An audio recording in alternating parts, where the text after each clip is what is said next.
tous, très content de vous retrouver et j'espère que vous allez très bien. Et comme vous le voyez ici, c'est effectivement une... Ici, là, voilà. C'est effectivement une breaking news. C'est une énorme nouvelle qui vient de sortir ce soir. Warner Bros. Discovery a enfin trouvé, non pas son, mais c'est Kevin Feige, car effectivement ce sont deux personnes qui vont diriger du coup cette nouvelle entité qui va remplacer DC Film et qui deviendra donc DC Studio, qui fonctionnera sur le modèle plus que du MCU, du coup celui de Pixar, c'est-à-dire un mélange de créatifs et de producteurs, de businessmen, et ces deux personnes ne sont autres que James Gunn et Peter Safran. Alors, c'était une idée que j'avais émise, en plus, ce truc qui pourrait avoir, peut-être au lieu d'avoir un Kevin Feige, d'avoir deux personnes, quelqu'un qui soit vraiment sur le côté artiste et quelqu'un qui soit sur le côté business. Alors, je suis pas le seul à l'avoir émise, hein, loin de là, mais en tout cas, je l'avais émise. Et il s'avère que c'est la direction choisie, et c'est la première fois pour du live action, pour un studio live action en tout cas, qu'une chose pareille est tentée. Donc c'est vraiment très intéressant comme expérience. Et évidemment, comme toujours, ce que j'aime, c'est aller chercher l'info à sa source, aller voir l'article qui est à la base de tout ça. Et le scoop est venu de The Hollywood Reporter.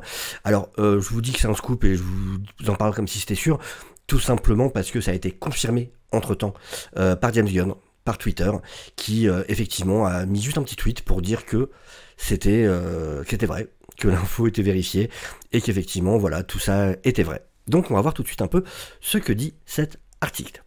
Donc effectivement, James Gunn, Peter Safran vont diriger tout ce qui est film, TV et la division animation aussi, donc vraiment tout ce qui concerne DC. Et ils auront donc à faire leur rapport directement à David Zaslav, le grand patron. Et ils auront donc les titres de ils seront co-patrons en fait, vraiment. Ça sera les deux co-CEO du studio.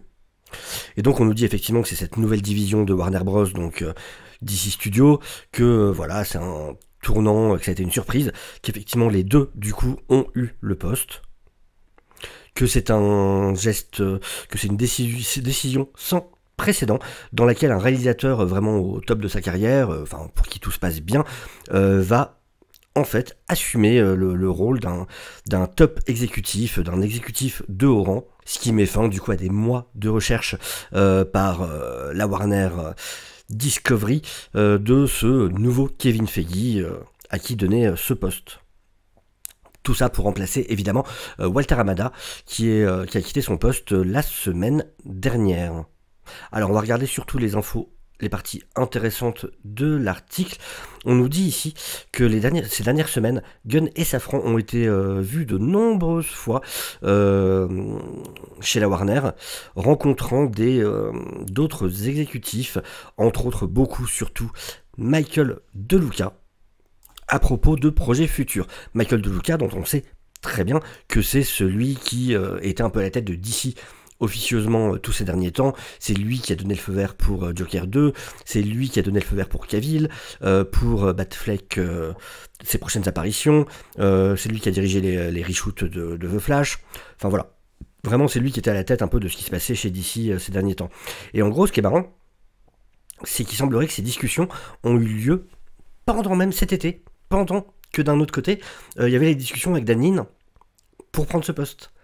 Et donc, DeLuca de son côté avait ses poulains à lui, donc James Gunn et Peter Safran, et bah voilà, au final, il a réussi. Du coup, ce sont ses poulains à lui qui vont prendre le poste. Alors Gunn, du coup, se concentrera surtout, se concentrera même uniquement sur la partie créative, pendant que Safran, lui, se concentrera sur la partie business et production. Faut savoir que Safran, entre autres, est producteur sur Aquaman, le premier, et il sera aussi sur le deuxième.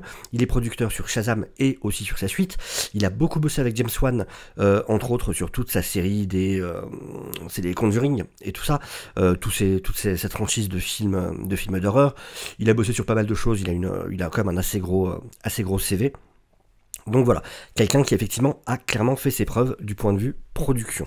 On nous dit que donc ils feront leur rapport directement à Zaslav et qu'ils travailleront de manière très rapprochée avec De Luca et Pamela Abdy, donc les deux patrons de Warner Film. On apprend aussi que le contrat aurait été signé pour une durée de 4 ans, sachant que le contrat prend effet à partir du 1er novembre prochain, donc dans quelques jours. Comme ça avait été le cas avec Alan Horn, on apprend vraiment ça au dernier moment. Du coup, c'est quelques jours avant la mise en application de ce nouveau contrat. Donc ça sera pour 4 ans, évidemment renouvelable. Tout dépendra du succès de ces 4 années à venir.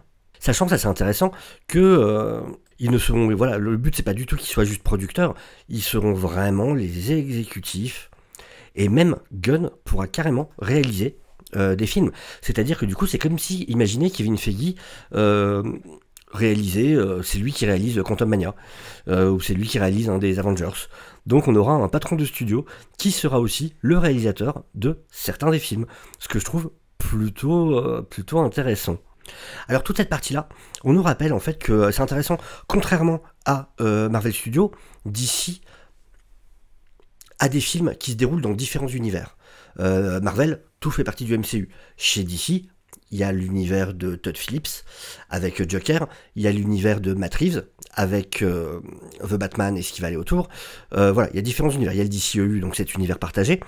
Et ce qu'on nous explique, c'est qu'en fait, Todd Phillips, lui, continuera à travailler sous les ordres, en tout cas en contact avec De Luca, ce qui est tout à fait logique parce que c'est lui qui l'a signé au départ. Comme je vous disais, c'est lui qui a donné le feu vert pour Joker 2. Et du coup, c'est plus vraiment dans une sorte de rapport de confiance entre exécutif et créatif. Parce qu'en revanche, ensuite, tous les nouveaux venus, eux, seront forcément sous la direction de James Gunn et Peter Safran. Alors il y a un cas particulier, c'est pour Matt Reeves, pour le coup, où là on ne sait pas exactement, parce qu'à la base, lui était travaillé avec Hamada, de ce qui se dit là.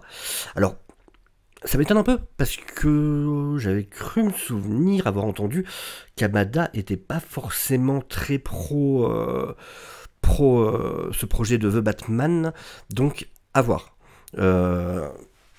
J'ai un petit doute là-dessus, mais donc voilà, à voir s'il travaillera du coup avec De Luca ou avec James Gunn, ça reste à vérifier. Après je me trompe peut-être sur Hamada et The Batman, mais j'avais cru entendre des choses là-dessus, comme quoi lui, ça va être un peu compliqué de convaincre pour The Batman. On a ensuite une déclaration de Zaslav, alors c'est vraiment le classique, du coup, sur le fait que DC a les personnages les plus... Alors ce qui est vrai, hein, les personnages les plus puissants, les plus iconiques, les plus excitants personnages du monde, et c'est vraiment excitant d'avoir la vision singulière et complémentaire de talents comme James et Peter, qui rejoignent du coup cette équipe de classe mondiale pour...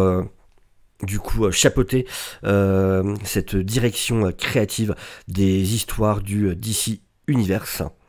Leur décennie d'expérience dans à faire des films, en étant proche de la communauté créative, et leur CV démontré avec des films de super-héros et les fans de super-héros à travers le globe, les rend de manière très unique, qualifiés pour développer une stratégie à long terme à travers des films, la télévision, le streaming évidemment, et l'animation.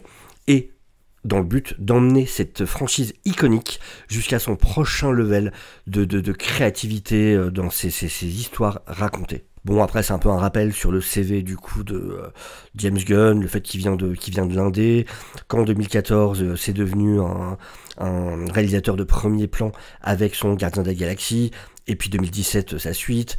En 2018, il est passé du coup chez DC à cause des histoires, on se rappelle, voilà, par rapport à des tweets et ainsi de suite.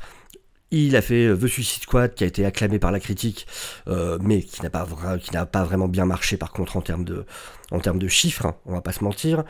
Ensuite, il retourne chez Marvel pour Gardien de la Galaxie 3, ce qui est assez marrant, parce que du coup, ça veut dire que la promo des Gardiens 3, s'il devient une sorte de Kevin Feige, est-ce qu'il va faire la promo des Gardiens 3 en portant toujours une casquette, mais du coup avec le logo d'ici? À voir. Ça pourrait être rigolo.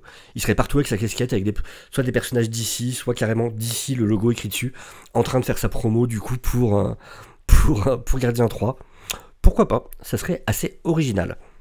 Et on nous explique que Safran, du coup, lui, à la base, est arrivé comme manager, et d'ailleurs, James Gunn était un de ses clients. Donc c'est vraiment deux personnes qui se connaissent depuis très longtemps.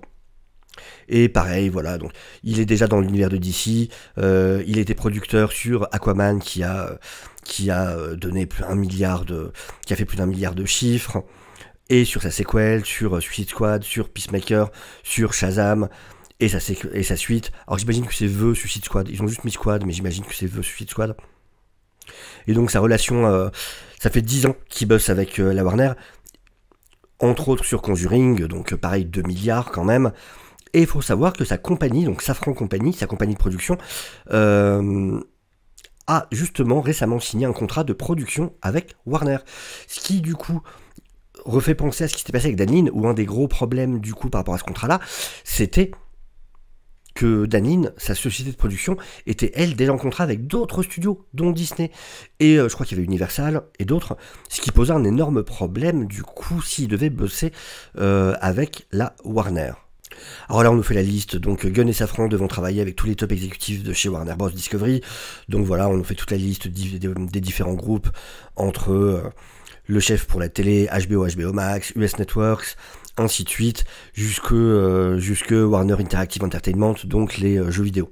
Alors là par contre on a du coup cette fois une déclaration de James Gunn et de Peter Safran qui disent « Nous sommes honorés d'être les hôtes de ces personnages d'ici que nous aimons depuis que nous sommes enfants. » Et ça c'est vrai que James Gunn est un vrai fan de comics, pour le coup, donc de ce côté là ça fait plutôt plaisir. Alors je sais pas pour Safran, il semblerait, mais en tout cas James Gunn oui, c'est clair que voilà, c'est quelqu'un qui lit effectivement des comics depuis très longtemps, qui s'y connaît, donc ça fait plutôt plaisir de ce côté-là. Nous sommes impatients de collaborer avec les scénaristes les plus talentueux, les réalisateurs, les acteurs, donc voilà, les acteurs, tout ça dans le monde, les plus talentueux, pour créer un univers à multiples couches et un univers intégré, donc vraiment ce côté, voilà, là il parle vraiment du côté DCEU, qui permettra toujours quand même aux individus de s'exprimer.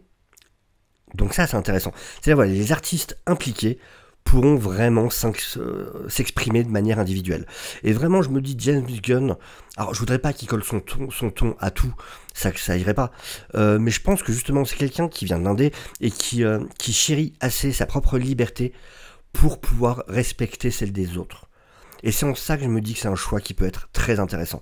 D'avoir un artiste, quelqu'un qui écrit très bien, même si encore une fois je suis pas toujours fan de tout ce qu'il fait, mais c'est quelqu'un qui sait ce qu'est le storytelling, quelqu'un qui sait gérer un scénario, qui sait l'importance des storyboards, qui sait l'importance d'avoir un film sur lequel on sait où on va, ce qui pour moi est un des gros problèmes du MCU, de toujours avoir différentes idées, 10 000 idées en tête, de faire tourner 12 versions de chaque scène, et d'avoir un espèce de patchwork à la fin, dans lequel évidemment il y a des soucis.